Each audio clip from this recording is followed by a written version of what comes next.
students. We have the Māori culture. It's kind of like enhancing that, you know, making a showcase the different cultural arts through music, arts, you know, dance, whatever it may be, and sports and recreation.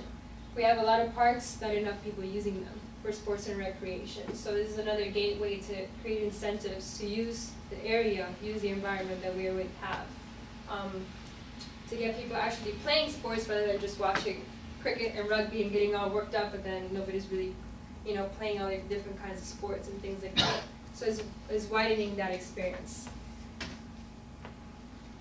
So then the bottom line really is, you know, what's the purpose of all these degree and curriculums and courses, and, you know, not only self-empowerment for lifestyle, but there's job opportunities and internships. You know, it's about creating a career in wellness, whether it's a consultant, advisor, educator, specialist, coordinator, and lifestyle enhancement service provider. And basically this focuses on the general population. You know, is that missing link, you know, to human performance here at the center is general population. Specializes in taking into account all aspects of lifestyle, wellness, and sustainability in order to formulate an efficient, realistic, and holistic plan of action relative to the organization's or individuals' deficiencies and limitations and goals. So examples, where would these job descriptions or job titles would work in? Supermarkets. Supermarkets is a great example. Creating that, you know, oh, we have a wellness consultant in a supermarket is going to eventually change the dynamic of a supermarket. People are going to want to come in and want to be like, you know, I want to be able to learn how to eat healthier. How can I cook up, you know, different recipes or whatever? Then the supermarket is going to have to tailor their food and their products around that well-being.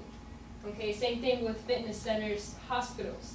You know, having that extra, what can you do when you get out of the hospital? What can you do to prevent yourself from coming to the hospital? Preventative care, additional alternatives for well-being. Schools is an opportunity to create programs in schools. Have these facilitators, these educators come to schools, you know, and create an after-school care program, which is what I do in the States. I go to different schools, and then I provide nutrition education to the families and to the kids as part of their summer camp program. Primary care, social services, retirement homes, community centers, city councils, corporate offices, small businesses, multidisciplinary health clinics, spa resorts, retreat centers, and individuals. So there's really, it can be tailored to any kind of business and workplace and individual. Not only that, but then you have more internship sites. You get people to be more hands-on into their learning experience. So I've come up with different ideas for promotion, participation, and funding. Staff incentives, you know, like the whole Access Pass, wellness points, create more incentive and benefits other than the general health and services, you know, benefits like, you know, you get discounts on your prescription, or, you know, you get discounts on your general physician visits and your dental and things like that. Is expanding that, being able to offer more things for the staff to participate. Wellness libraries on both campuses. Have a section of the library where people can find out more about these things. Not only that, but basically have designated area where people are sharing that common interest in lifestyle.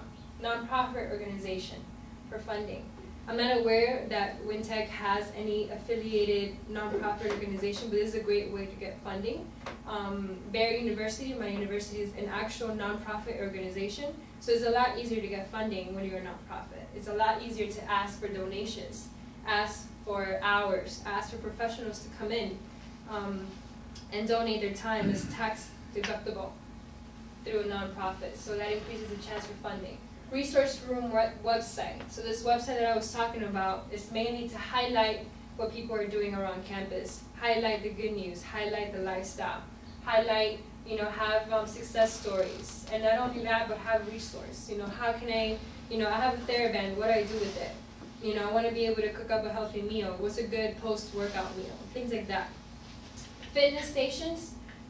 You know, we can go ahead and elaborate more on fitness, having little fitness stations, like outdoors fitness stations, where there is that staff can check out equipment, where there's TheraBands, where there's some chairs, where there's a physio ball, having an actual, it's kind of like a fitness, library, resource, combination type of thing where we can have on both campuses, especially for the staff. And then wellness campaign. Basically blow up the school with lifestyle enhancement, marketing and promotional material. And then through each month, depending on the awareness, have that campaign going around. Marketing and media is one of the most influential things for our intellectual decision making, so we need to use that to our advantage. And then other funding ideas is, we have the Wakata Tenuity Health and Wellbeing Grants, which I researched, and there's full potential for that. The CAPEX funding, being able to ask WinTech to be like, look, this is what we're working on, we need extra funding to buy more equipment, we need extra funding for this, because I know it's very, very hard to get in-house funding, to get, any money from WinTech, but, there's an opportunity once you have something established. And then also workplace wellness funding. Excuse me. Workplace wellness is up and running. It's something that is being a lot more recognized. So if we prove that we have some sort of, wellness for staffing, then we'll be able to get funds for that. And last but not least, wellness coordinator job description. This person is mostly in charge of being the networking representative, the person going out and talking to these people, making the connections, putting together the board meetings, putting together the program, the operations, how it would work, the marketing and the promotion. Is the middleman between basically everybody involved. Program design, functionality, and then also being able to provide services, because obviously this wellness coordinator position would have to lead by example, because that's what they do. It's what it's about.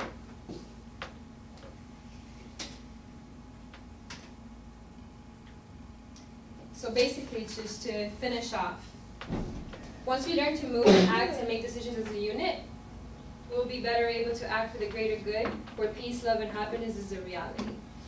The essence of life. It's about accepting our differences and identifying our similarities in one level of respect and appreciation, as professionals, as educators, as individuals. Just as the body is composed of different systems and everything is connected to each other, the earth, the universe works in the same nature. Society is meant to work that way in order to be functional, in communion, in balance, and ultimately to be prosperous. Now, I personally believe I was put, on this earth to help unify through wellness education. It's what I feel is my passion. By leading by example and what it is to serve unconditionally. And build a platform of a way of life that guarantees self-fulfillment, happiness, for generations to come. As far as I know, this is what I want to do. This is my calling. Okay, and that is it. The end. If you guys have any questions, feedback, comments, this is the time to put our heads together. Is this something that you find realistic? Is this something that you'd be willing to be like, yes, I'm going to get out of my comfort zone and be like, yes, let's work towards something that can change, really, education, and prioritize and recognize, the center for that holistic aspect of it. So I would love to hear your feedback.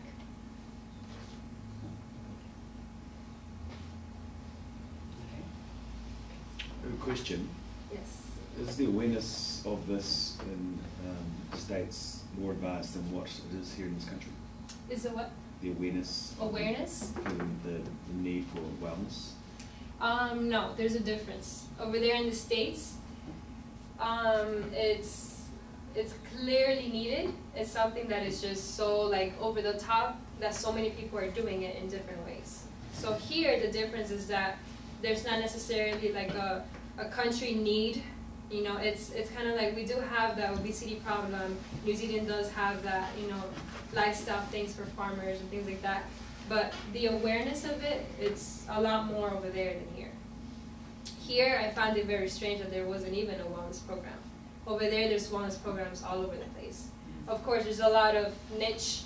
There's a lot of baby movers. There's a lot of people making up programs and things over there because people are just trying to figure out a best way to get money and best way to, how can I get people to buy into my stuff? But here, there's none of that. The marketing aspect of it here is 10 years behind. Really, a lot of the awareness of that kind of stuff, I would say, is way, way back. Isn't that counterintuitive to what your whole presentation was about? Yeah. Where we're actually not about money, we're actually about our lifestyle, we actually appreciate Exactly, our... which is the good part about it. Which is the good part about how this fits in, because being that, you know, there's a more natural environment here, it's a lot easier to implement this stuff and create more of like international, you know, light bulb to New Zealand, in the sense that, oh, people are actually being able to live this lifestyle rather than just... Genesis, how well did you research this? Did you just look from our school out? Because at Sport Waikato, they actually have a whole community program. Mm-hmm. Our city councils actually have parks and recreational services. I mean, just about every organisation you had on your list has a wellness coordinator. Yes, definitely. No, this is something that it's spread across. But what I'm showcasing here is that education aspect of it. You know, it's kind of like, how can we take it up to another level of, because the thing is that those wellness coordinators, and I spoke with several of them, they've come across to that point by doing their own certifications and having a master's in this, but then going in the routes of this and this, and adding nutrition, adding, you know, so it's kind of like simplifying that educational experience. You know, it's really what I'm showcasing here. Okay, well, I'll be really honest, because I'm not one of those Kiwis that has a repressed emotional state. Okay. So that message to me, I was actually very unclear about. It probably took a good 10 minutes before I knew what the presentation was about. Okay. So in terms of feedback, the first slide, just a couple of words so you know exactly what you're getting into. And at one point I was actually horribly offended, and it sort of, and don't take this personally, but it's because it's the way I felt, so it's probably not the way you intended me to feel. Yeah. But incredibly patronising when you had all those things about alcoholism and suicide rates, because they were sort of personal observations that you had made, and I was terribly offended by that. Okay. Yeah, I mean, I did highlight that it was a personal experience thing. I didn't say it was like a... It came across as very patronising. Okay. And I think if you are going to be presenting to a group or an organisation, then perhaps you need to have some facts rather than personal observations that you've made. Okay. Yeah. Would anyone else agree? Did anyone else feel that, or just me? I know Sean did. I felt the same about that slide. Okay. Just that one in particular, Genesis, that it was perhaps less scientific and more, this is my perception. Right. But she said that. She did. And let's factor in that she is on the money. We have one of the highest youth suicide rates in the world. But then that is the stuff and that should have been we're on the really slide. good at being alcoholics. That should have been on the slide with the reference. That's it. It's the way it was patched. So, yeah, so keep it there. No, I mean, I completely it's accept your just, you know, feedback. You know, that's why I'm presenting it, because I want to be able to know how can I really talk about these things in a professional manner. So I appreciate your feedback on it, really. You know, and definitely, I mean, it was kind of hard to find specific data on, you know, I did look up mental disorder, and it's 34% for people of 15 to 24 years old, mental disorders. Depression is one of the biggest part of that. Yeah. And then I was able to look at that data, and I didn't include it on there. Yeah, so I think all it would have taken was a reference. Right. Do you know what I mean? Yeah. That's all it would have taken, is just a reference, and it would Yeah. just tie everything. Gotcha. Genesis, do you see this is something that could be developed, for want of a better word, in our current degree? We changed the name of our degree fairly recently to include the words human performance, and I think the whole purpose of that was to actually allow for more of this sort of thing. Am I right? Is that my understanding? Like sports science and human performance, wasn't that Mary's thinking? Rather than, because I know you indicated the possibility of looking at a new degree. Right. Yeah, which I don't think you were. All the first jobs you put up, I was thinking, oh yeah, our guys could do that. Our guys could probably do that. So I was just, what do you think? Yeah, definitely. I mean, that's the whole missing link. You know, it's kind of, you know, looking at sports science as a core of the educational aspect of it, but then human performance, looking at it as a wellness, you know, as a complete, you know, what is really human performance? And is that potential? Is that, you know, human potential? Is that excellence we're looking for? You know, is striving for better, you know, as human beings, really. So that's how it ties in to the program. definitely. Genesis, in a country like New Zealand where we're surrounded by a green environment and there is a perception that we're active and we're out there doing things, how would you go about creating enough awareness to develop a need for this? Well, the need for it is targeting more of the, the people that are, suffering from this kind of stuff, like obesity. It's targeting first that health matter, I would say, and then just adding to the program.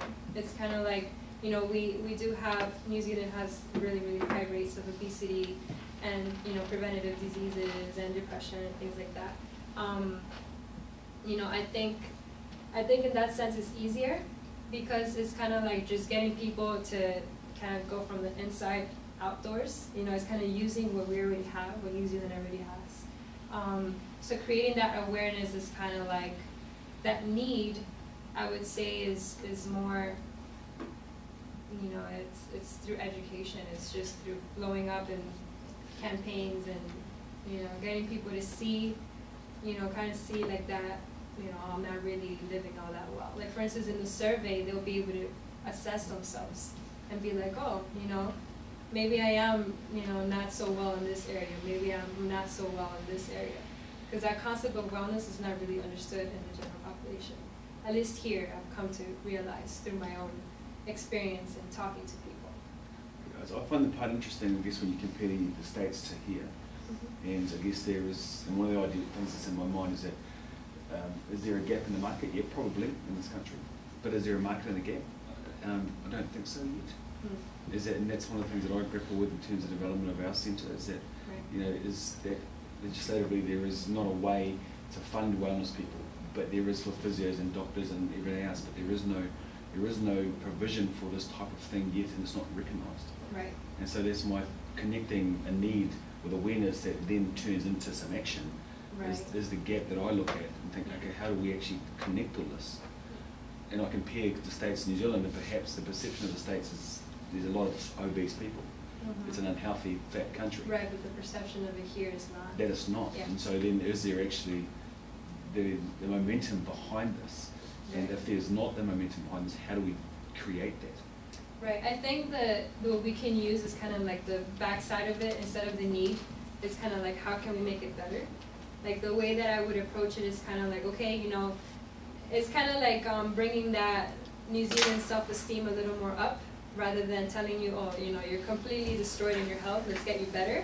It's kind of like, oh, we have what it, we have the resources, you have what it takes to stick it up a notch. It's kind of like using that as a marketing tool, rather than, there's a complete need for it. You guys are desperate for wellness, which is the sense of the States. Here, it's kind of like, let me amp you up a little more. Let's enhance it. Let's make it better.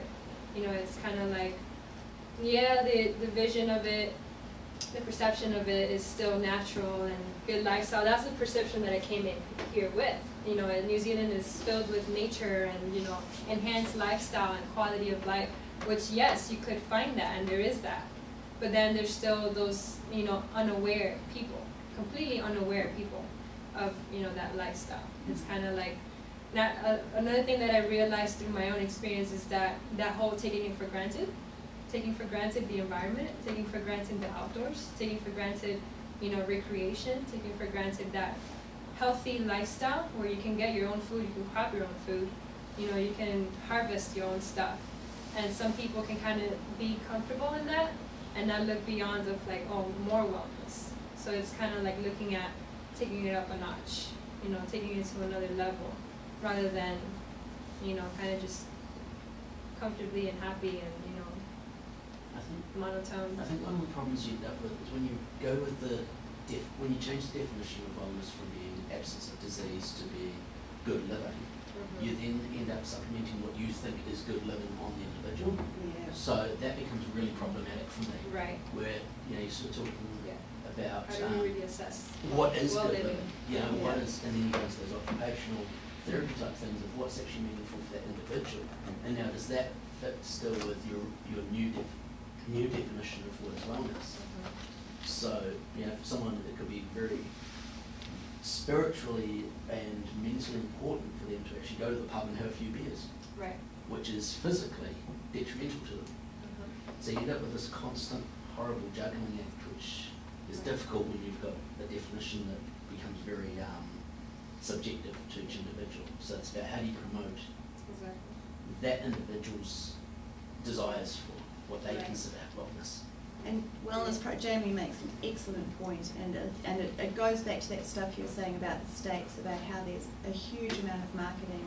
So there's been a bit of literature published this year. So the first article came out in January 2015, where they've now coined this term wellness syndrome, where people are actually so busy trying to establish life balance and wellness components in their lives that it's actually ironically making them sick. So yeah, look it up on the databases, Genesis, because it's actually quite an interesting phenomenon, and it's actually being driven out of the States too, because of all the marketing around. What's the database called? Oh, just the scholarly articles, any database you have access to. Okay. But in order to get the articles, so it's called Wellness Syndrome. So if you go Wellness Syndrome 2015, you'll see all the research. Again, it's taking an aspect of what Genesis is saying and using it in your own life. It's not saying you must implement every single aspect, and that's what the education is there for, just to give you some more resources or info. Right. Yeah, I mean, the whole purpose of a wellness campaign, for instance, is kind of like creating that, you know, all-around platform for, well, this is what kind of wellness is, and that balance what it creates. Like, for instance, one of the major topics that I came across is sport athletes. You know, it's kind of like they could be healthy, they could be super motivated, you know, they can be able to manage, you know, their expenses or whatever, they can train really hard, but all within that, there's so much stress. Within that, there's so much deterioration. Within that, there's so much, you know, identity crisis. For instance, if you don't win that gold medal, or, you know, you're not a superstar athlete anymore, and we see that in the NFL in the States a lot. Once they've come off the NFL, their lives are completely deteriorated. So it's looking at wellness at what about after, you know, what about during, what about before, rather than, you know, being extrinsically motivated, or, you know, just looking at wellness or lifestyle as, you know, specific goal. You know, it's kind of looking at, you know, that entire component. And that's what the education system is about. So the curriculum, you know, and introducing people to all those different aspects is about. So it becomes a little more intrinsically and empowering, rather than extrinsically, you know, and materialistic in that sense.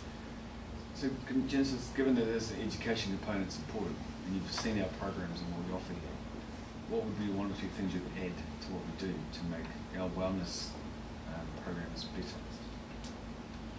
To the current, like, to the center, what it has? Well, I would say it's, you know, an actual program of classes, you know, something that, you know, would take people out of that works, you know, studies, and kind of like have something else to do. Give them that alternative of like, you know, there's a group of people actually doing a meditation class, and like, oh, I'm interested in doing that. Like, for instance, the yoga on the lake that I did, that kind of stuff, it was a great success because, you know, it's kind of like, oh, I've heard of yoga, I know what it's like, I've never really tried it, hey, it's $2, let me go ahead and do it.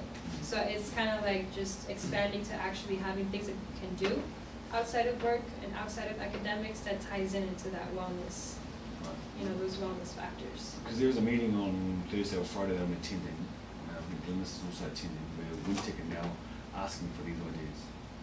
So there is, whether it's coincidental or not, it's happening. It's good timing. And they want to know those Right. specific things about what do you think would make the biggest difference to the institution. Yeah, I think it's having, you know, outside resources from just that work environment. You know, where people can actually come together outside of work, you know, during their lunch break, you know, after classes or whatever, where they can feel like they have that, you know, like I can do something. Because one of the things about here that I realized is that everything's shut after 5.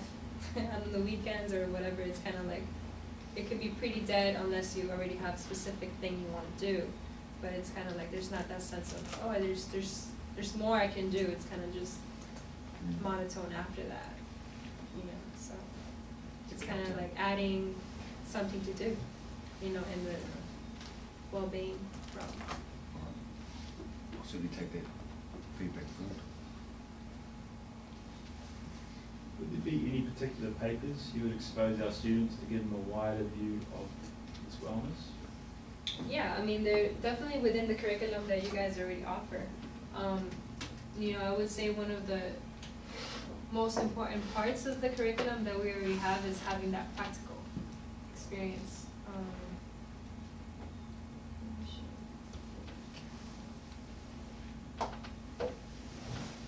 Answer your question, Kaz, that lifestyle, nutrition and health background. Yeah, there's a lifestyle, there's community health, Community promotion. nutrition and Community health nutrition and health promotion. as well would be another paper. Special care.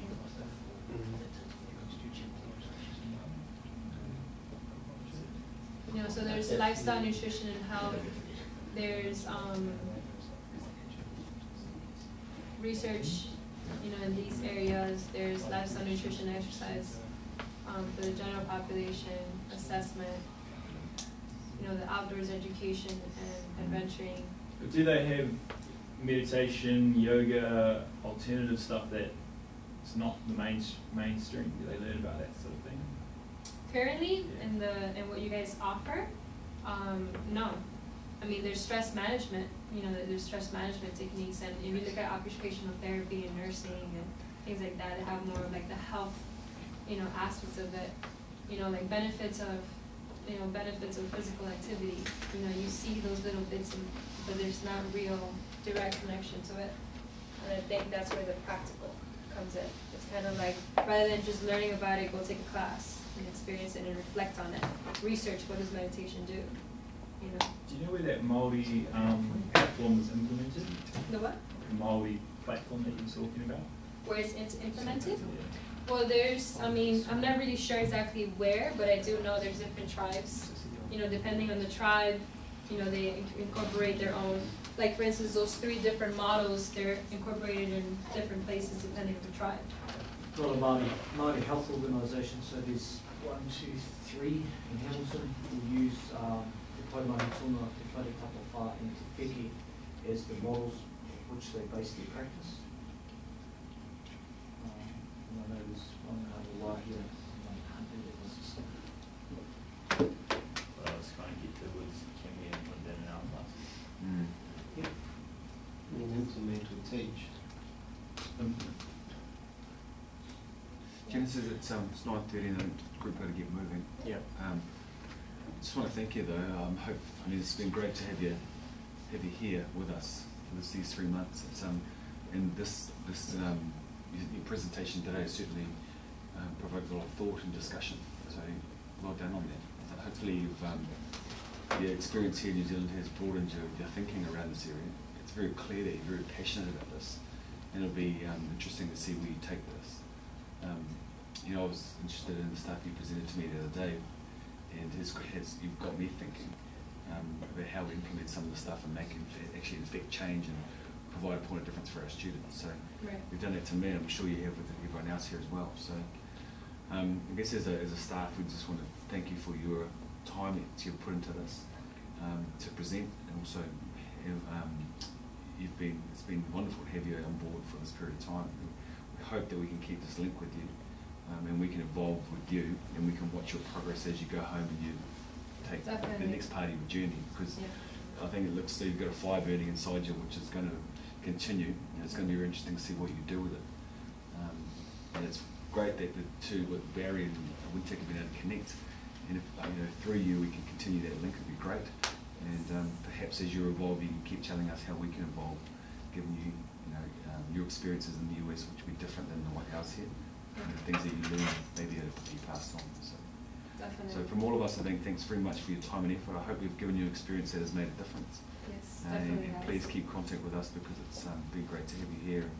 I'm personally be interested in your journey and how you go from this point. Thank you. Thank you. And really, I'm super grateful to have been able to have this experience. It really just wraps up. It helped me put this together. I wouldn't have been able to put this together if I wasn't here experiencing it myself and seeing it with my own eyes. You know, that whole lifestyle thing, and seeing all the missing components from back home and seeing it